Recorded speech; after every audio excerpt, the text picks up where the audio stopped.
Stallion, a lot of times people ask us, what are the things that we are investing in and how is it going? What are the actual results? What we're going to be sharing with you today is how we've produced over $2 million in passive income from our efforts over the last 3 years of doing this process and sharing it with you every single month. I mean, at the end of the day, it's one thing for things to start out well. It's the other thing to say, well, what's been going on? It's like, give me a report card. And of course, you hear things like, what is the cash flow every month? On each one of our podcast updates, our passive income updates every single month. But I think there's more behind the story. And I think that that's what's been missing. Maybe you've been listening and this has been a question in your mind. And that's what we wanted to bring to you this month as we wrap up 2023 to look at, okay, what's behind the scenes? What is the cash on cash returns? What's the IRR on certain things? And so that you can then know if this is the right path for you. And ultimately, that's what this is all about. Joey and Russ are just a representation of each of you. Your investor DNA, your path is what really matters. And we hope that this gives you the path.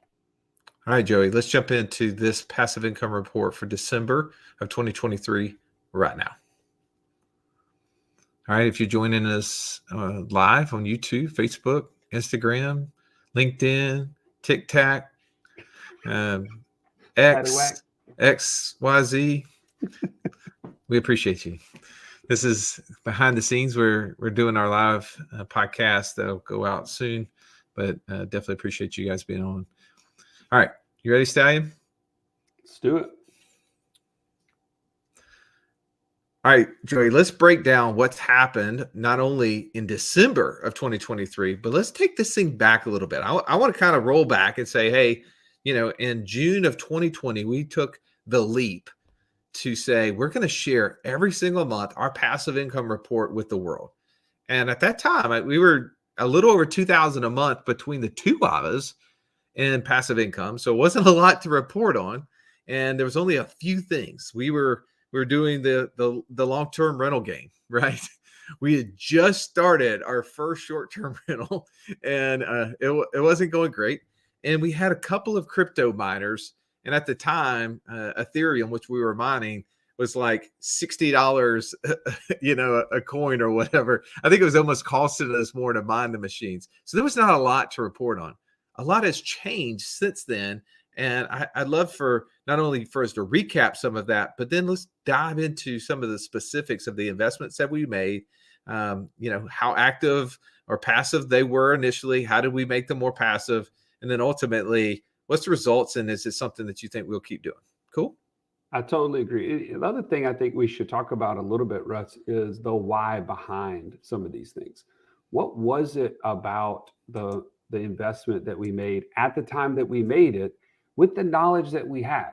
Because there's something super interesting to me about our journey, Russ, is that we have done this super imperfectly.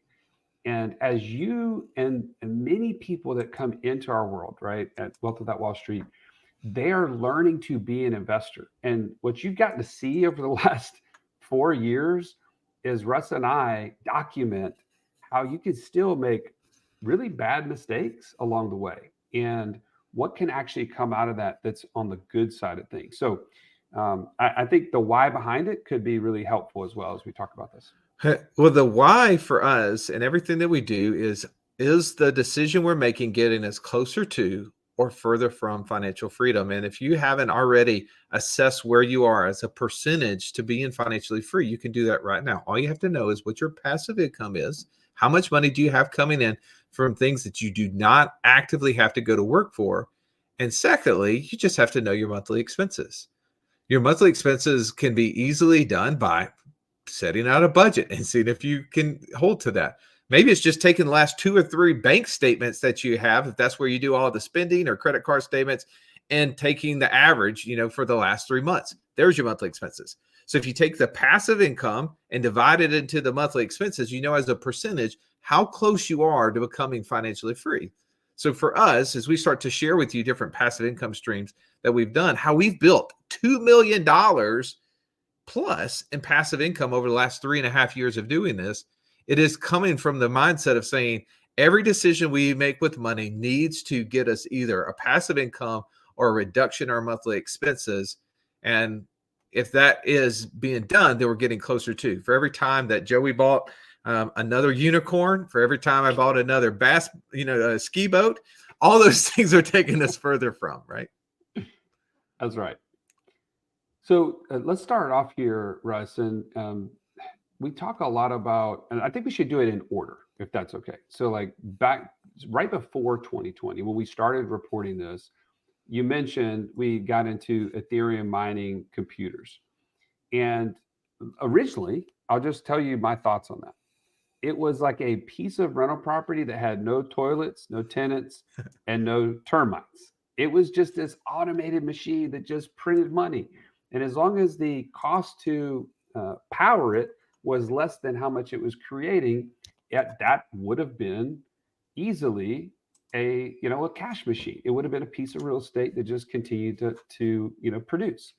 Now, it didn't work out that way exactly, but I'm just want to tell you the mindset that I had when we got into it. What would you add to that? It was cool.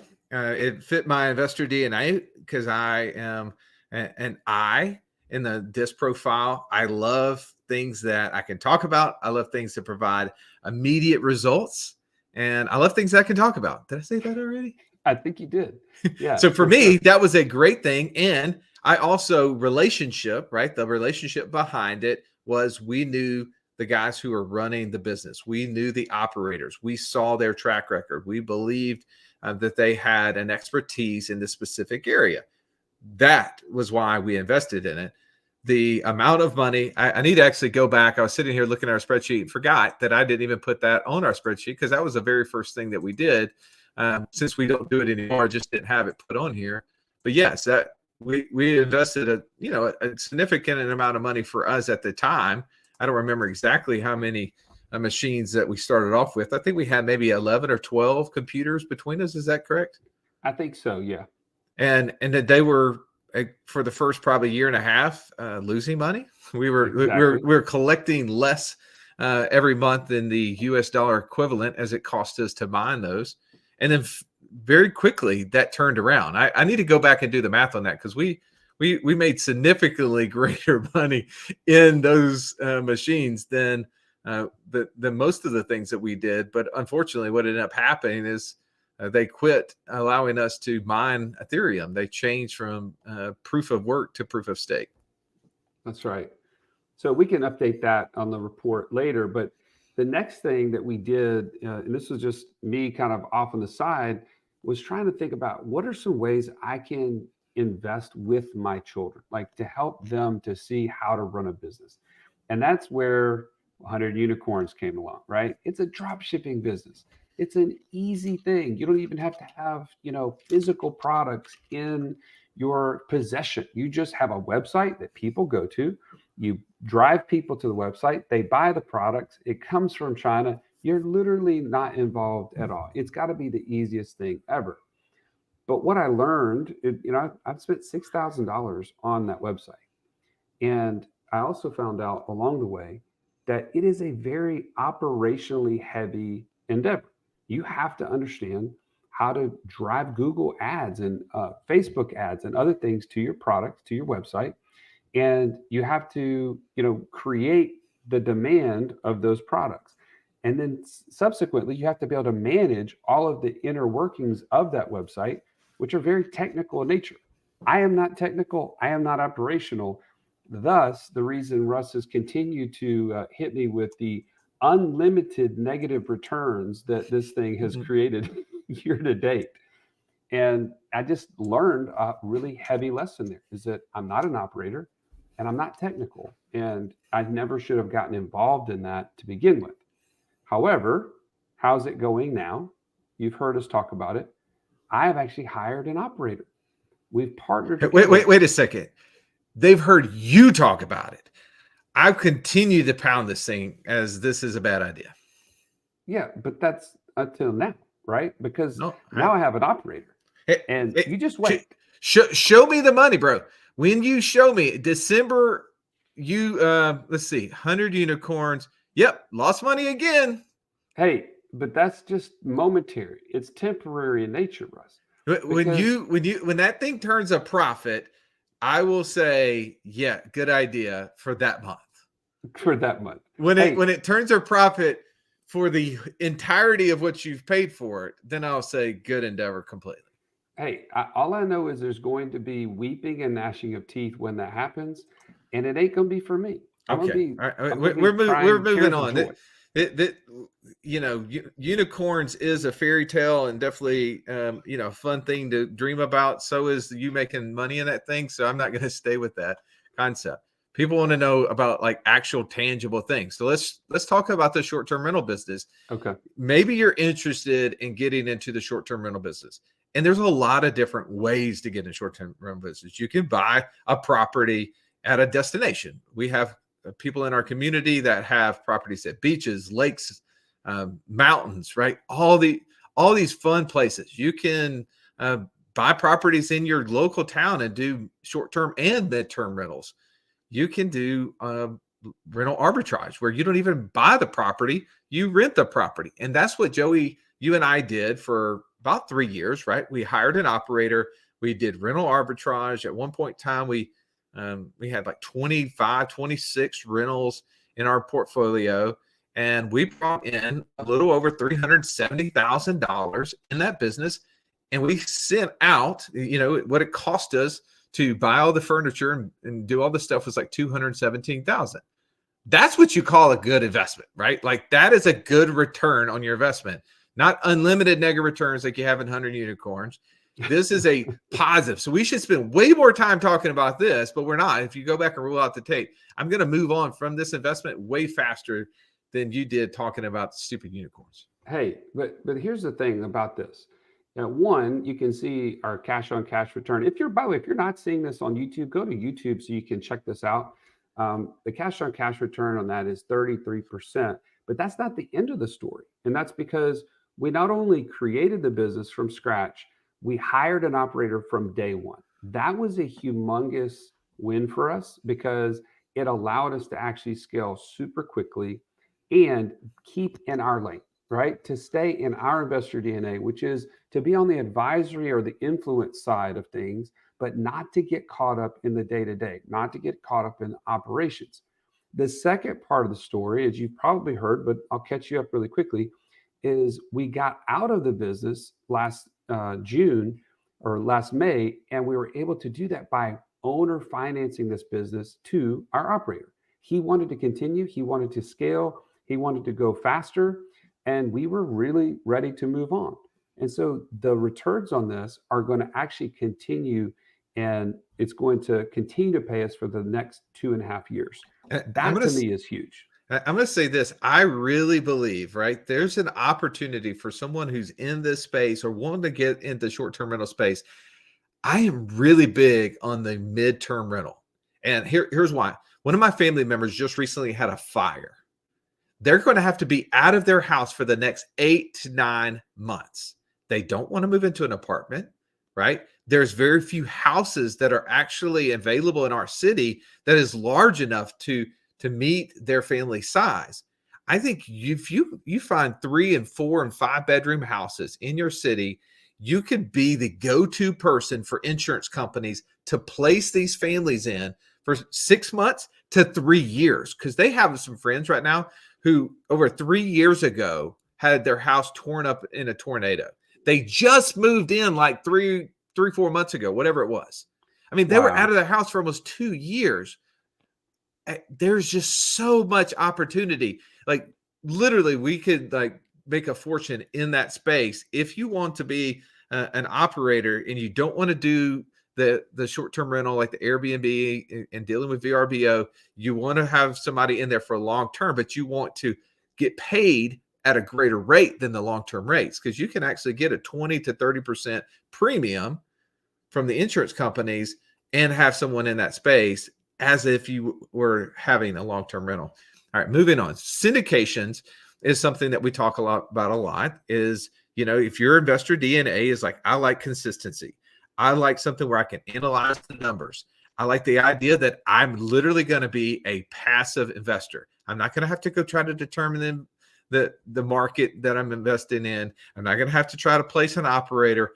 All I have to do is evaluate, do some due diligence on the operator, see what the track record is. I can invest in it. You and I did that in many different things on this list. We invested in an ATM investment, right? This was 3.5 years ago, or three years and some months ago. Right. We put 104,000 in that deal, and every single month we get paid a little over $2,100. And so our cash on cash returns somewhere around 25%. That doesn't include the tax benefits that we got. Now, this is one of those investments where at the end of 7 years, so we get about little less than 4 years left of getting that money, it will be that investment will go away. But that's been a very lucrative, but also very satisfying investment from the passive side of my nature. What about for you? Yeah, and I'll just add this. So I'm an S profile, which means I'm super steady, loyal. Like I like to have relationships, and I think that that's what is really interesting to me about syndications is the relational aspect. If you get to know somebody who's an operator and you get to know them as more than just, hey, this is a good rate of return in this investment, but you get to know the person. You get the investment itself, whatever they show you on that first page of that prospectus, the future projected returns, those are going to change. But the person is something that you need to know and you need to go deep with in order to know if this is something that you want to partner with them. That's why like working in business relationships is interesting to me. As long as you know the person, it's something that you can feel good about as an S profile to put your money to partner your strengths and their strengths together. Staying in the syndication space, we've done several things that was fairly passive, right? And a lot of those have come recently. Like one of the things we did, we've been accumulating a significant amount of cash in a lot of different places that, specifically in our infinite banking systems. So if you're looking on this list, you're watching, you notice that we have this column where we say level 3 IBC. Well, level 3 IBC is when we're investing in partners, investment people, as well as in third parties, people that may be unrelated to us. And we've done that. We've bought a number of life insurance policies from people over the years. And in just those, so these are just on investment people. This is not on me and Joey. This is not on our family members. These are on third parties, because level 1 is when you invest, when you buy insurance policies on yourself and your spouse. Level 2 is when you buy insurance policies on your kids and parents. Well, level 3 is when you start buying them on employees, people that you're partnered with, investment people, third-party people. Well, you notice that we have over $500,000 that we've put into these life insurance policies. Well, as we started looking at the cash that we were accumulating at the end of last year, we're like, okay, we've got people that we've gotten to know very well. We like the investment opportunities that they're in. And so we started just clicking off investments into those specific areas. And what we're going to be doing throughout 2024 is sharing with you what are the results of those specific investments.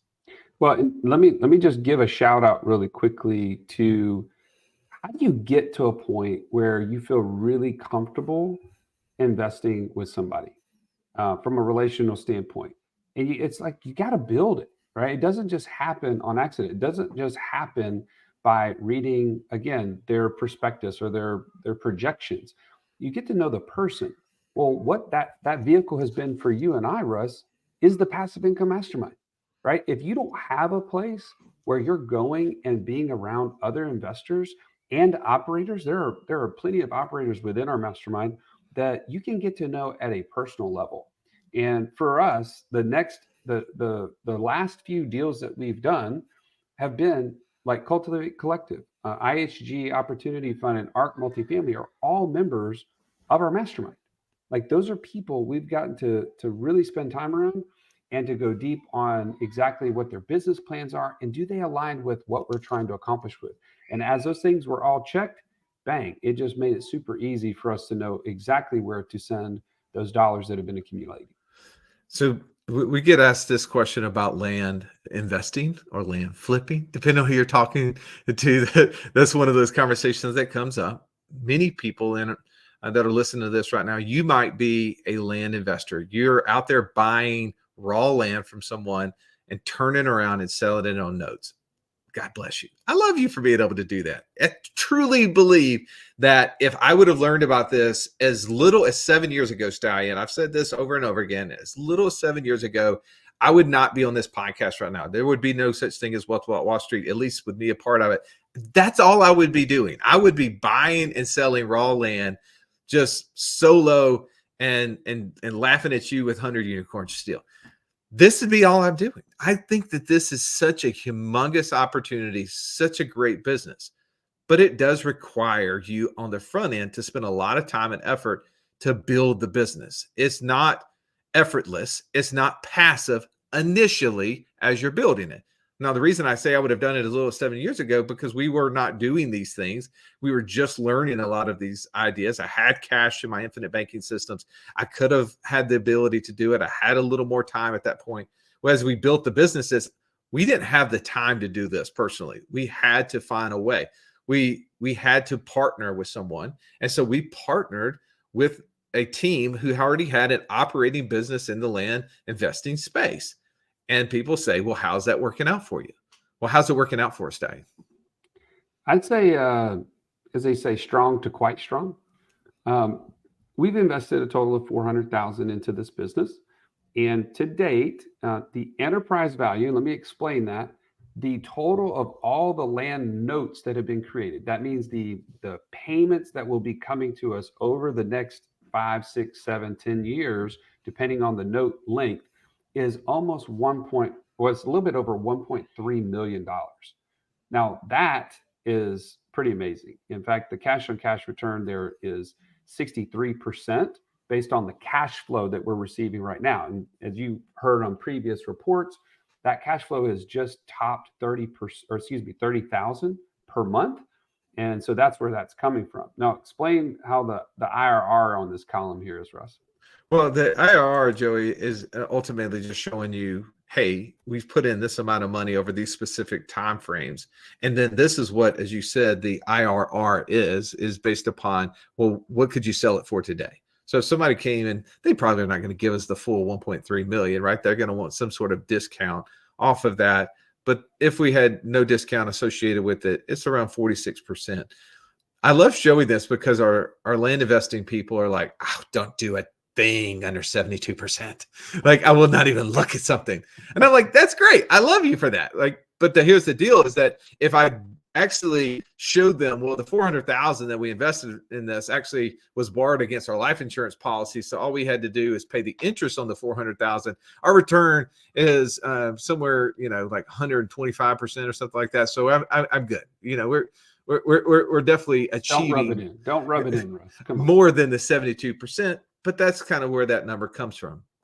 We've also done some other investing in other operators, right? Where we found other little asset classes that we were interested in, that we want to dip our toe in, not major investments for us, which I think if you're a beginning investor, this is maybe an area you find something where you can dip your toe in. You can kind of experience it by being close to an operator, being very close into maybe a new business. You want to talk a little about some of those that we've invested in and some of the results? Yeah. So I'll just say one of the other mastermind members that we have, Jamie Bateman, started in a note fund, right? A mortgage note fund where he's buying distressed notes, mortgages on properties that the bank is willing to sell at a discount. And in some cases, that turns into just getting the note back to where it's paying on time and then reselling it. There's all sorts of strategies around notes. The point about it is super interesting to me coming from the mortgage background that I have, but it was very technical. And as I learned from my lesson, 100 Unicorns, it's not something I wanted to learn and actually do myself, like hands-on, but I really appreciate the strategy and the business plan. And so Jamie is an expert. He is an operator. And so we were able to invest alongside him with the Integrity Mortgage Note Fund. And we invested about 25,000 with him. We've received almost $4,000 back. And so the cash on cash right there is 7%.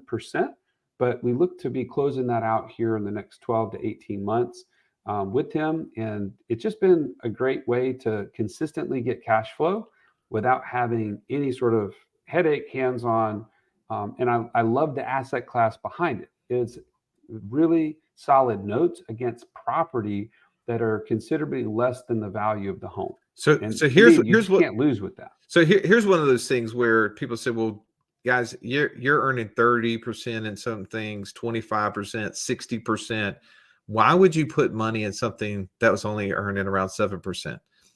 The the value of learning a business and how things work make it worth it, right? So like the way this fund actually operates gives us more insight to how to do other deals.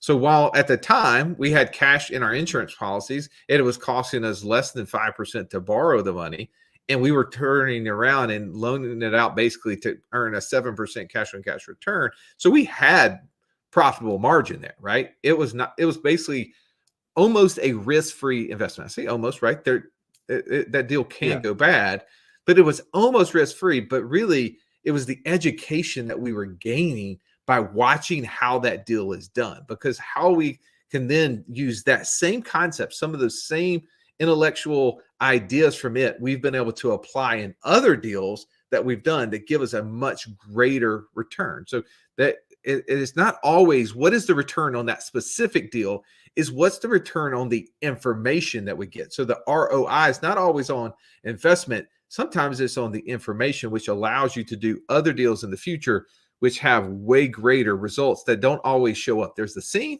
and there's the unseen. Now, exactly. we also invested in a small operator, somebody who started an e-commerce brand that were selling. It was a candle business, stack candles, and we made a $30,000 investment. And that business, the first couple of years, we're actually spending most of the money paying down the previous owner. They had owner financed the business, and so we were paying off that debt to them to get them out of that space. And so of late, actually, the income has significantly increased. Right now, we're for the year of 2023, we averaged about 11% cash on cash return. But when you look at how much we're earning right now on it, it's moving closer to 25%. When we get into 2024, you'll see some of those numbers, because in December, Stallion, our little distribution from our little investment there was $1,500, I right? like Imagine that. how, if you're as you're listening to this, think about that. Like if you can make a $30,000 investment and get $1,500 back a month, how many of those deals would you do? Right. And you have stake in a business, right? So we're not showing the asset value of these companies that we have small, percentages in. Those are numbers. Well, when there's an exit, whenever there's a return of principal, all those dollars are going to come flushing back to us as well. But think about like that. You want as many of those opportunities as you can find. And that's just one of those little small deals. Now, I don't know about this next one, Joey. We talked about the Ethereum mining. We buying these computers. We were mining Ethereum. And I'm going to do this for the next time. I'll give you a recap. I should have done this earlier, me forgetting to do things. I bet you we made 3, 4, 500% in the Ethereum mining space when we had those mining computers. We decided that works so well that we're going to get into a Bitcoin mining fund, right? We're going to go buy Bitcoin mining machines, and we're going to put a significant amount of capital. So we put 175,000 into that deal, and we're going to start mining Bitcoin. To date, that 175,000 has produced a whopping 7,100, and we're a year and a half into this deal. Yeah, that would not be strong to quite strong, Russ, as we're defining what strong and quite strong Yeah. is. So if anybody out there is rooting on Bitcoin to keep growing in price, so are we, because it requires Bitcoin to be a little over 32,000, I think, in USD to the coin for it to actually turn a profit. So now that we're over 40,000 a coin, now we're starting to see some returns. So let's just keep on rolling, just keep it going, right? Well, and I want to add this though. Out of this whole list, this is the one that I feel like we set to invest based on having an alternative to our cash, right? It was never intended to be this. The way that crypto is typically positioned is like this. I'm going to trade it like a stock almost to create some constant return. and just keep creating an active income to do that. That has never been our intention. Our intention was always to start to put money into something that could be an alternative, almost like a gold type of hedge against the US dollar crashing or otherwise. So I give you that as my kind of, you know, 2 cents on that. But, you know, it has been somewhat disappointing even in light of that. We're not going to beat a dead horse unless they're unicorns, and those aren't dead. Those just never existed. But we made a couple $100,000 mistake and invested in a bad situation. We call it a Ponzi scheme, and we put that on here too. No returns, but lessons learned, right? Turo. We've done Turo. We've had 3 different cars on Turo, including an RV, I guess. And the returns are kind of all over the board. And to be honest, I didn't even want to go ask, to figure out how much we invested, how much we've made. I will say this, Joey. Last month, your Turo brought in $1,600 net. So, bro, good for you, man. Good for you. Thank you. The best return on that was the fact that I did nothing for it. It is completely passive, have a great operator, and man, they're just consistently taking care of it and just paying me a check, and I love it. Yeah, well, that's a good thing. We made another mistake. Man, I hate making mistakes, but we seem to keep making them. Late last year, we decided that we should invest in an ice vending machine. Like, this is going to be a great idea for just 50 grand. For just 50 grand, one of these could be yours, and you can go find a location and set up shop, connect it with water, power, and start selling bags of ice to all those people who need ice for all the above. On a day when it's 18 degrees in Birmingham, it's hard to get excited about ice. I'm just going to be honest. You know that old phrase that you could sell ice to an Eskimo? Like, I'm looking for you, okay? Like, I'm looking if you can sell ice to anyone, unless Eskimos or, Alabamians, anybody that you know. Hey, by the way, we will ship this thing to you for 50 grand or so. Like, if you want this opportunity, I can pass this along to you, because we have yet to in the way. You're not going to stand in the way. We have yet to find the location for this. Now, I will kudos to you. You actually went and attempted to go talk to somebody. I've made 0 attempts. I've talked about a couple of ideas, but I'm the idea guy, not the follow through guy. So this is one of those things that I think is a bad idea now, as I look back on it and I see what we invested in. Total return to date is a big whopping 0. You got to plug it in to get a return, I think is what they said. Well, you actually have to take ownership of it. Like, have it here. Like, we've shipped money to somebody. Somebody's just like, we got the machine and we got 50 grand. This is great. This is an amazing business. Like, that's the model of all models. The last thing that's on our report here is we did a deal with our good friend Travis Smith. We invested in his technology, TriVest, something I believe is going to be a game changer for you as you're trying to build passive income, not only investing alongside of friends and family, but also for those of you who've been doing syndications and investing and building your knowledge base. There's going to be an opportunity for you to build passive income by being able to do single purpose vehicle deals, by being able to work with other syndicators. And definitely encourage you to reach out to TriVest and look into all the things that they're doing there. Definitely a space where I think that's going to have lots of opportunity. So we've done a deal with them. We did a debt deal with them, and it's getting us 10%. But more importantly, that was an investment in you. That was an investment in you, Tribe. That we want that technology. In the startup phase, I know how hard it is. Capital's is being churned through. But we believe this technology is going to be a game changer, and that was definitely a big opportunity. So as we look at this, we put in more than $2 million in this, and just these items that we have here, we're at 1.8 million. There's a couple items we didn't list, like the Ethereum mining and some of the other the long-term rental stuff that we've done over the last several years, which puts us way over $2 million over the last couple of years in this specific space. I think that if we can do this, you can too. No doubt, no doubt. And again, our whole goal here, you've heard us say it before, is that Russ and I are just beggars trying to tell other beggars where to find the bread. And hopefully, we're leaving the breadcrumbs on podcasts like this for you to pick up and take and run, because ultimately, your financial freedom is the goal. If you can take some of this and get there as fast as possible, that's what we're about. If you need help on that journey, you can always reach out to us at wealth.wallstreet.com/free call. Talk to one of our coaches. Determine if working with one of them to shortchange, to borrow the time, and to create and compress that time to get to financial freedom as fast as possible is for you. We can certainly help you along the way. But as always, we appreciate you tuning in. So as we recap this, in 2023, we brought in a net income of a net passive income of $568,484.06, which was a 4% increase over 2022. And I made you the promise in 2024, Stallion, that we're going to grow that by more than 25% this year.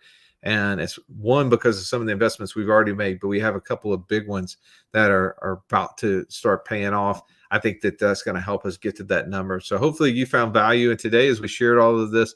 A lot of numbers. So if you weren't watching this live with us, you haven't gone back and watched the YouTube video, it'll probably make a little more sense. But as always, we appreciate you for listening. Have an amazing day.